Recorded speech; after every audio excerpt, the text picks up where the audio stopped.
Hey guys, we are here at DesignerCon 2015 at the Pasadena Convention Center.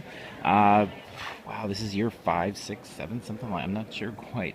We've been many years to DesignerCon. It started out much smaller as a one-day show and has grown into this big, awesome con.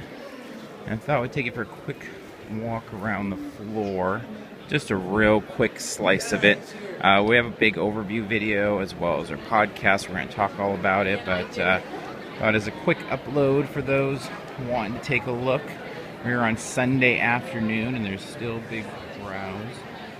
The show is all about art. It's kind of where toy meets art, and sometimes things are more toyish and sometimes they're more on the side of art. Lots of pop culture references being vibed off of,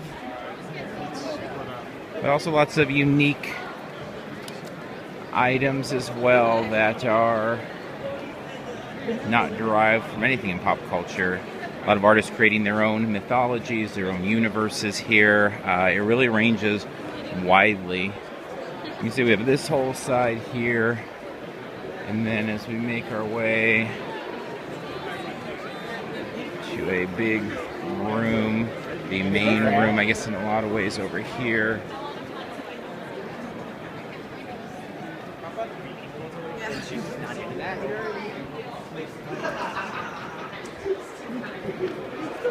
It really is one of the most unique shows of any that we cover the year. Similar to something like Scare LA, where there's just nothing else really like it that's on our schedule each year. There's just nothing like DesignerCon. I mean, some of these vendors we'll see other places. I mean, for sure, probably maybe 20% of these vendors we'll see at other cons. This is our 52nd con of the year, and definitely some of them we'll see at other shows, but there's also a lot here that we will not see anywhere else. This is the only time we see them.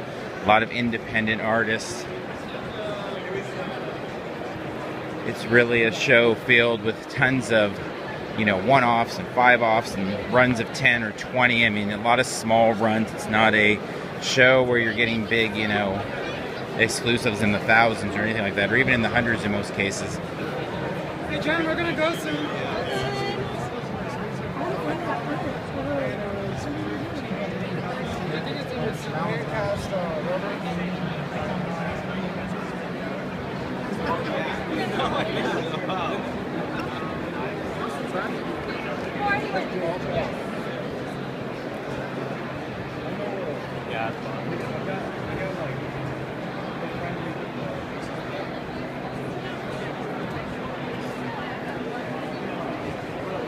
And I mean, you have everything from clothes, action figures, posters, prints, cards, hats.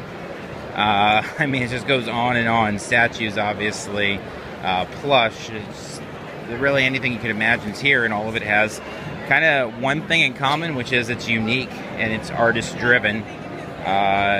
Really, the show definitely has a soul, focused much more on the artistic form than on profit. Although obviously all of these artists love to make money off their art or want to, sell their wares for sure, but definitely there's nothing about this show that feels like a cash grab by any means from the artist to the way it's organized. I mean, the show is very much affordable, really cheap show. Not even relative to other cons, just it's a really cheap show. I mean, they've really begrudgingly kind of raised prices a little here and there over the years, but at the end of the day, this one was a $10 advance ticket price, I believe. I think I got that right. If not, you can correct us in the comment section over on the YouTube channel. But I mean, they offer a lot. As you can see, it's a full show, and hopefully what happens as a result of it costing a little less to get in is people spend a little bit more at the vendor booths as they make their way in. So lots of fun stuff there to see. So as I said, we'll have a much more detailed review talk on our podcast. Get over to iTunes or Stitcher, Parks and Cons, as well as a full video review will be up probably later this week on our YouTube channel. So we'll go ahead and wrap up here. And until next time, see in line somewhere.